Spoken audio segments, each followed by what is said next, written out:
¿Conocés los planes de salud de Andar, la obra social de los viajantes vendedores? Planes para empleados en relación de dependencia, monotributistas y particulares. Solicita un asesor comercial al 0810-345-0184.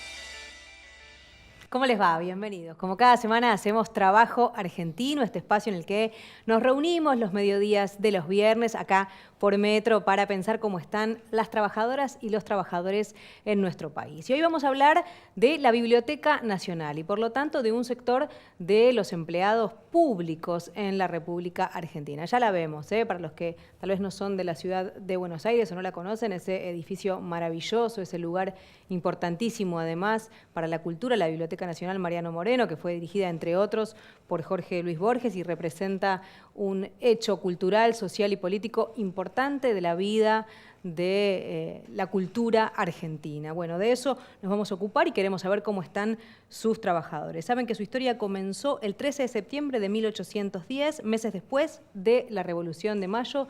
Ya comenzaban a construirse y los primeros trabajos de la Biblioteca Nacional. Como vemos, allí en conflicto, incluso las madres fueron a apoyar a los trabajadores, se hizo un abrazo en defensa del trabajo. Hasta el 2016 había 1.048 trabajadores, pero fueron despedidos 240.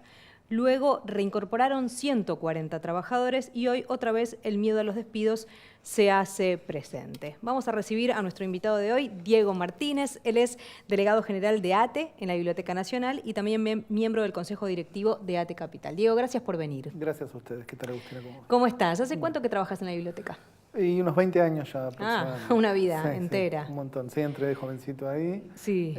Y bueno, ahí estamos. Empecé actividad sindical al comienzo, tuve un receso después por estudio, luego continué y hoy soy delegado general de ATE en biblioteca. Un lugar muy emblemático para trabajar, ¿no?, de la vida cultural argentina. Absolutamente, pasamos por muchos avatares, pero muy emblemático y que supo ser en su momento un faro, digamos, para el ámbito cultural, con muchísima actividad, con mucho debate, con muchísima participación de intelectuales, escritores, artistas, músicos.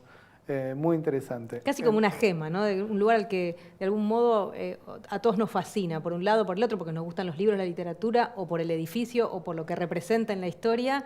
Es como una gema de la cultura argentina ese lugar. Exactamente, un punto ineludible, digamos, si queremos indagar un poco en la cultura argentina. Bueno, ¿y cómo están ustedes, los trabajadores? ¿Cuántos son en este momento, Diego? ¿Y qué situación atraviesan? Hablemos del abrazo que hicieron hace poco. En este momento nosotros somos 860 trabajadores aproximadamente y estamos básicamente preocupados, por eso realizamos los otros días el abrazo, ya que la salida intempestiva del director Alberto Mangel nos prendió todas las alarmas, digamos. Nosotros habíamos tenido en el comienzo de la gestión de Cambiemos, 2016, 240 despidos, como recién lo mencionaste. Sí. Y después tuvimos hace 2 meses una docena también de despidos propuesta por el director Alberto Mangel, en el cual en ese momento esos despidos estaban justificados por inasistencias. Bueno, tuvimos debate sobre eso, pero fue muy distinto a los despidos masivos. Fueron pocos y en algunos casos hasta consideraron ustedes que había algún motivo. Había justificativo, bien, digamos, exactamente, despidos con causa. Lo que nos pasó fue que el director nos había anticipado que justamente en el marco del acuerdo del gobierno con el FMI, el ajuste presupuestario que está planteando el gobierno para los organismos del Estado, él no iba a ser partícipe de más ajuste hacia la biblioteca, porque justamente se había pronunciado tanto de los salarios como la calidad de los trabajadores y las trabajadoras, el desempeño que teníamos adentro de la institución y que no iba a ser parte, digamos, de más despidos, no iba a firmar y no iba a aceptar más despidos en la casa. Perdón, Diego, también incluso una figura como Alberto Mangel, de prestigio internacional, sin ninguna necesidad, tal vez, de involucrarse en un tema como este y por eso tal vez su decisión, ¿no? Cuando él nos anticipa eso, nosotros por supuesto comprendíamos porque también era una figura muy cuidada por el ministro Abeluto y por el gobierno en general, y por supuesto estaba como entusiasmado en su nuevo rol. Se encontró, digamos, con esta situación en donde el gobierno ahora estaba avanzando en más ajustes y una semana antes del anuncio de su retiro, nos había confirmado que no se iba, que no pasaba nada, que nosotros sabíamos el tema de su situación personal, pero jamás había hecho mención acerca de su retiro. Suele suceder esto, ¿no? Lo venimos escuchando más de una vez, que pareciera estar todo bien, se confirma que está todo bien y estamos frente al abismo. Exactamente. El ministro, inclusive, 2 días antes había dicho que el director no iba a renunciar. Entonces, bueno, cuando se realiza la conferencia de prensa diciendo que por cuestiones de salud el director renunciaba, nosotros inmediatamente nos constituimos en asamblea para resolver con el conjunto de los trabajadores afiliados a nuestro gremio qué medidas tomar, digamos, porque entendíamos que se vienen y que eso era un anticipo, digamos, de lo que podía pasar. Perdóname, repasemos una información de la que yo daba. Hubo 240 despidos en el 2016 y reincorporación masiva también de trabajadores. Sí, en el transcurso aproximadamente de 3 meses nosotros tuvimos una mesa de trabajo con el otro sindicato en donde logramos, digamos, una unidad sindical dentro del organismo para revertir esa situación y logramos en gran parte con lo lograron. creces, 140 decíamos. 140 reincorporaciones, fue muy importante para nosotros porque los despidos fueron, como los hicieron en varios organismos, cortaron y pegaron. Arbitrarios, sin justa causa, no sabían ni quiénes eran ni qué función hacían. Entonces, bueno, nos dimos el trabajo con el conjunto de los trabajadores y el otro gremio para, dentro del organismo, resolver eso. Nos fue bastante bien. Ahora estamos preparándonos nuevamente, digamos, estamos nuevamente conversando entre toda la comunidad adentro porque entendemos que el ajuste, la biblioteca no va a ser excepción del ajuste programado para todo el Estado en general. Claro. ¿Cómo estás viendo al resto de los trabajadores? No solo a los trabajadores estatales, sino al resto de los trabajadores argentinos en este contexto que describís, Diego. Nosotros entendemos, bueno, yo formo parte también del Consejo Directivo de ATE Capital, que conduce nuestro compañero Daniel Catalano, en donde estamos teniendo relaciones a partir del 2016, con anterioridad también, pero con más profundidad después del 2016, con conjuntos de gremios de la CGT. Nos venimos juntando, venimos teniendo relaciones y acciones en común y lo que por supuesto vemos en ese colectivo es una preocupación y un miedo muy importante parte de los trabajadores a perder el trabajo. Nosotros hace 2 años había sindicatos que estaban discutiendo el impuesto a las ganancias, discutíamos paritarias, discutíamos incorporaciones, discutíamos mejoras salariales, mejoras en condiciones laborales y hoy día estamos discutiendo la continuidad. La continuidad laboral, inclusive esa continuidad con rebaja salarial. Nosotros hemos tenido una paritaria que fue a la baja, fue una reducción salarial en realidad, un 15% repartido en 3 cuotas. Entonces estamos discutiendo hoy día, la verdad, miseria, estamos discutiendo ese tipo de cosas en el conjunto de los trabajadores. Pensaba cómo perjudica a la posición de los trabajadores situaciones como estas, ¿no? De reducciones salariales, de ajuste, de achique, de flexibilización laboral en definitiva, porque provocan esto que estás diciendo, digamos, un conjunto de trabajadores que tenía la fortaleza de tal vez hasta ir a reclamar con un paro como se hizo por el impuesto a las ganancias, porque se pagaba mucho de impuesto a las ganancias, con lo cual los salarios eran altos, buenos y por eso se pagaba mucho. Y ahora estamos hablando de una situación como esta. ¿Cómo empobrece no solo la pelea de ese colectivo sindical, sino también el trabajo de todos? Porque, bueno, el trabajo se puede conseguir en peores condiciones. Nos han llevado, como bien dijo el ministro Prat Gay cuando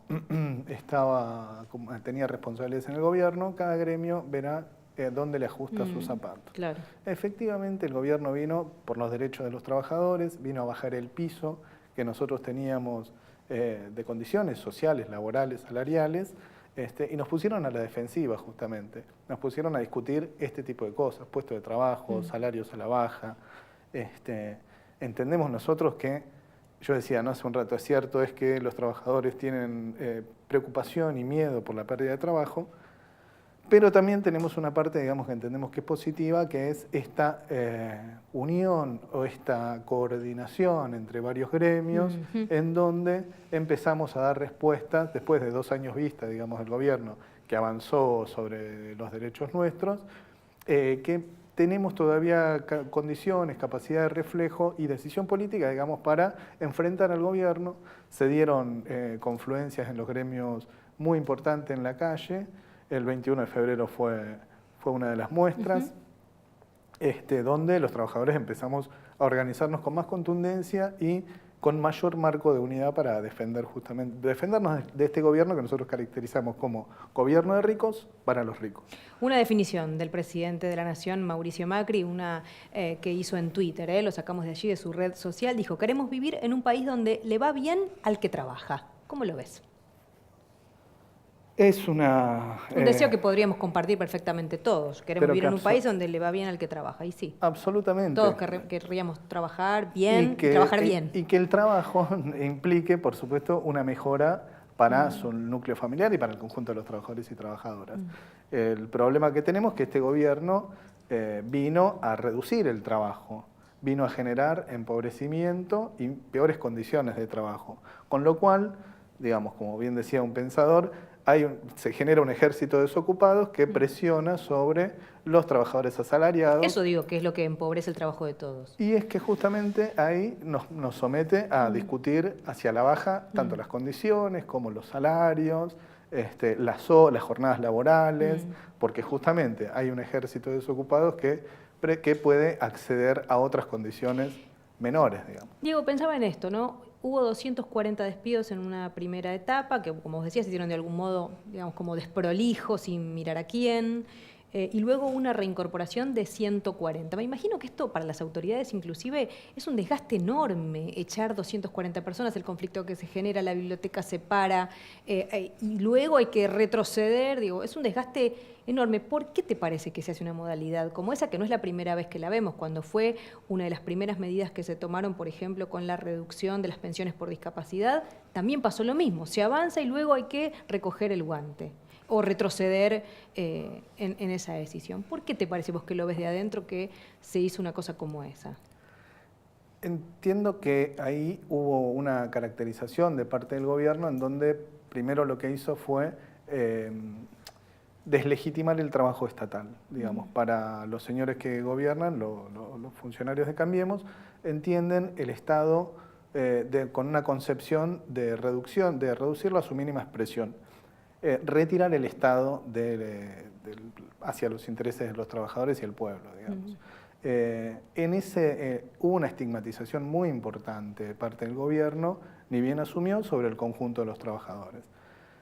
Nosotros entendíamos que en ese momento ellos jugaban con el consenso social que tenían y podían, por ejemplo, en nuestro caso particular, sin ningún tipo de argumento... Sin costo político. Exactamente, meter un despido masivo de esa forma. Allá en el fondo, en la Biblioteca Nacional, no se entera nadie. Nadie se va a preocupar por eso, y sin embargo tuvieron que retrotraer, digamos, esa situación.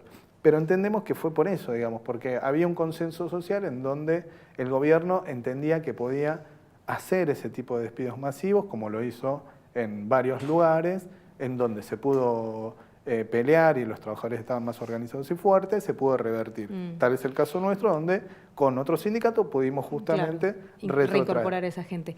¿Cómo están esos trabajadores, Diego? ¿Cómo trabaja alguien al que lo echaron? Le dijeron, vos en realidad no queremos que estés acá logra volver por la ventana, de alguna manera, con la fuerza sindical de los compañeros, pero me imagino que debe ser compleja esa situación. Claro, día a día. recién no planteabas para que el costo por ahí para los funcionarios de hacer algo así, y yo inmediatamente pensaba, es cierto, digamos, que desde la administración tienen un costo en relación a su inteligencia para administrar, digamos.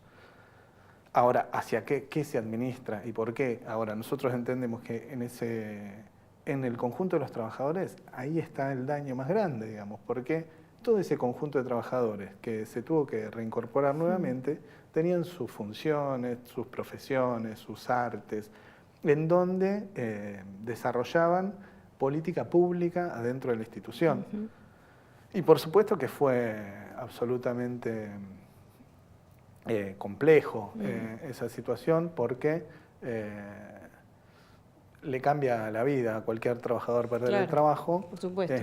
Y por supuesto que nosotros, a medida que íbamos reincorporando, digamos, los compañeros iban teniendo, digamos, más expectativa y mejores condiciones, volvían, digamos, de un nivel de tristeza muy importante a recuperar su trabajo, un poco de seguridad y abrazarse con sus compañeros, digamos.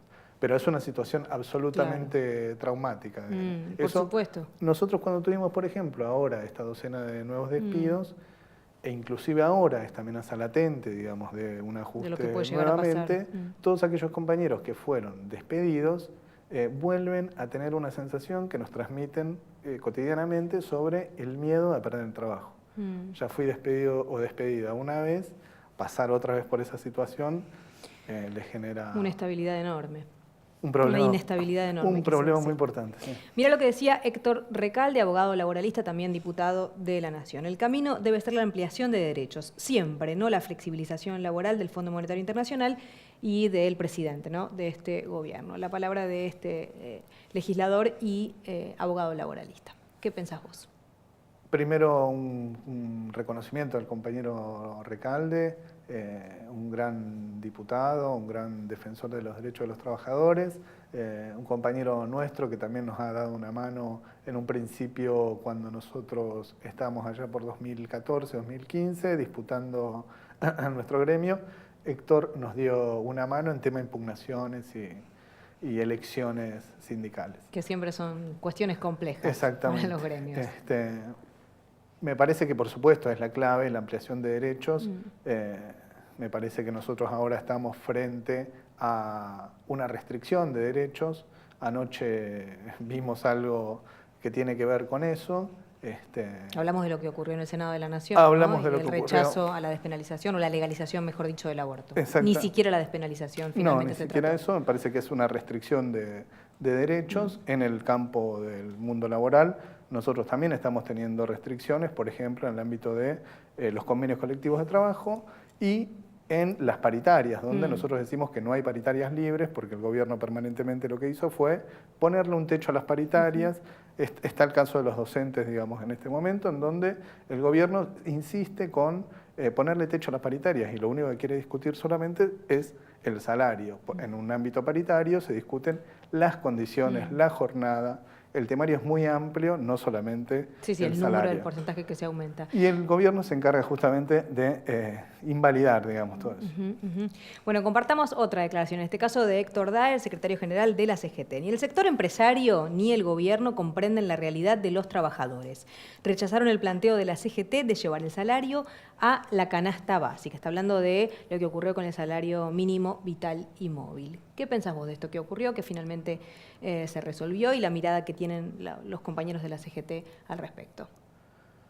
Compartimos nosotros esa mirada en relación, repito, me parece que este es un gobierno de ricos para ricos y establecer un salario mínimo en esos montos es no comprender, digamos, que vivir con ese nivel salarial es vivir, digamos, por debajo de la línea de pobreza y donde no puedes resolver un montón de cosas de la vida cotidiana, digamos, una familia con 2 o 3 hijos, con ese monto realmente sería muy complejo, digamos, para vivir una persona, para tomarlo como piso, porque ese es un piso en donde después se puede mejorar, digamos, pero nosotros, por ejemplo, en el ámbito estatal todavía tenemos compañeros que están por debajo de la línea de pobreza, tenemos salarios que están en 10.000, 15.000 pesos, Y todavía los compañeros siguen sosteniendo política pública, trabajo cotidiano, con ese salario tan bajito, digamos. Sí, también pienso que es complejo, ¿no? Que es un tema verdaderamente complejo, porque estamos hablando de un aumento que fue del 25%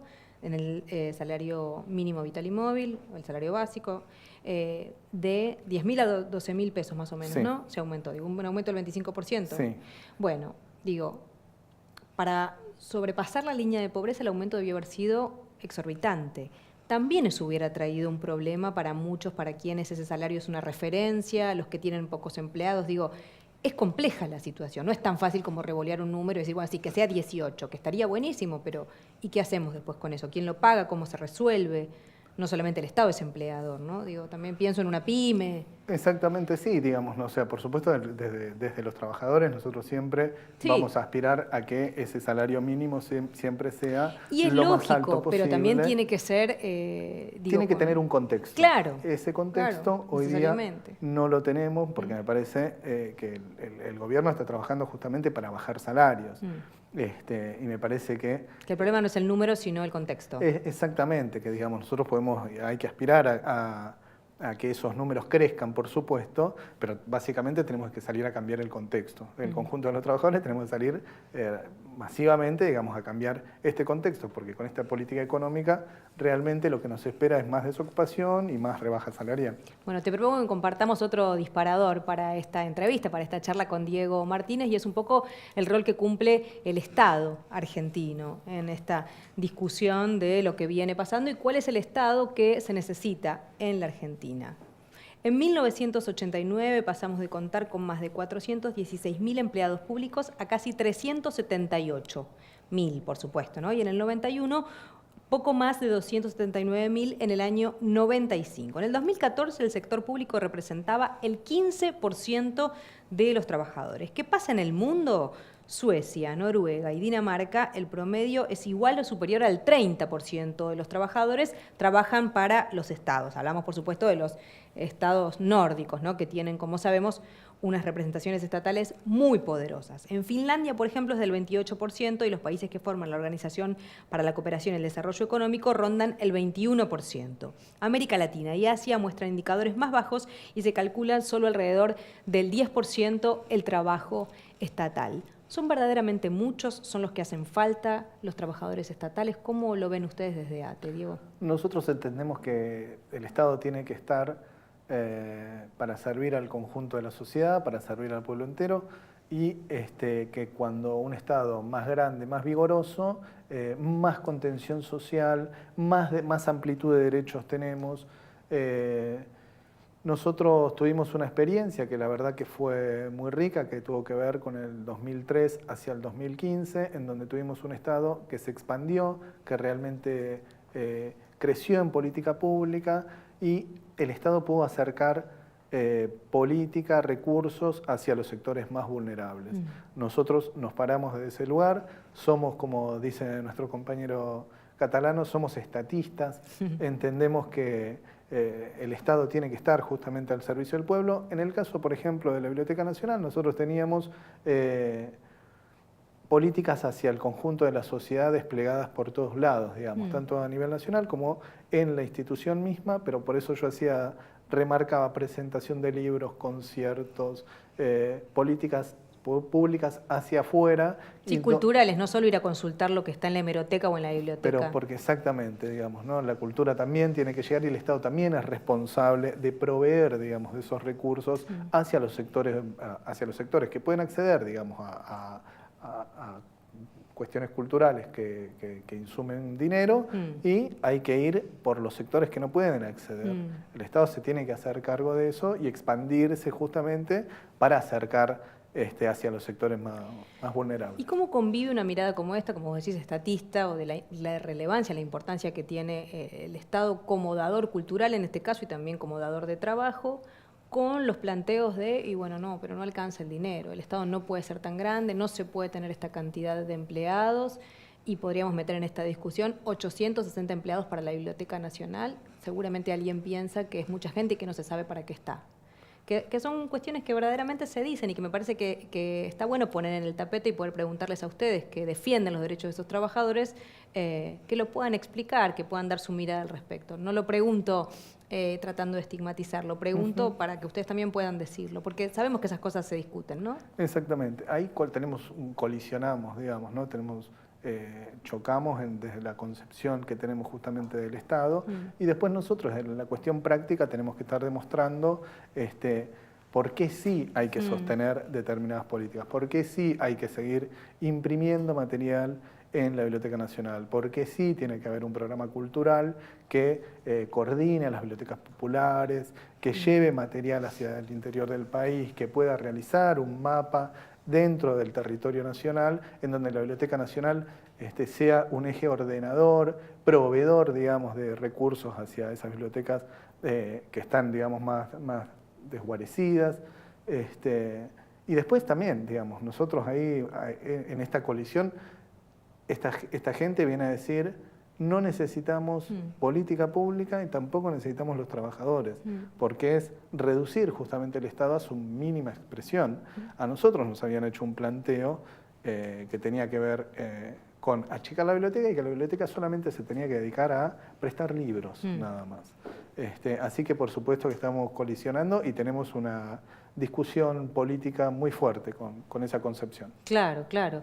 ¿Y qué se perdería, Diego, si pasa algo como eso? ¿Qué se perdería para la cultura argentina si la biblioteca se convierte solo en una prestadora de libros como las pequeñas bibliotecas de barrio que conocimos cuando éramos chicos, por ejemplo? Cuando el Estado se retira, nosotros entendemos que justamente hay un cercenamiento de derechos ahí hacia el conjunto de la sociedad. Entonces hay pérdida de derecho para el conjunto de la sociedad y después los trabajadores lo que hacen también es, por supuesto, perder el trabajo, porque ellos dicen que sobra gente, digamos, y nosotros decimos no sobran trabajadores, sino que faltan políticas públicas. Ese es el debate, digamos, que nosotros vamos teniendo y pierde la sociedad entera, digamos, porque en la reducción del Estado, tanto en la salud, en la educación, en la cultura, como ejes, digamos, muy importantes y como un Estado proveedor de políticas hacia el conjunto de la sociedad, cuando se retira, quien pierde es el pueblo argentino, es la sociedad toda. Diego, gracias por venir. Gracias a ustedes. Diego Martínez de la Biblioteca Nacional estuvo con nosotros. Ustedes también, como siempre, muchas gracias por habernos acompañado. Esto es Trabajo Argentino y los espero la semana que viene. OSADEF, la obra social de empleados de farmacia. Para más información, ingresa a www.adef.org.ar o llamanos al 0800-345-0299. OSADEF, tu obra social.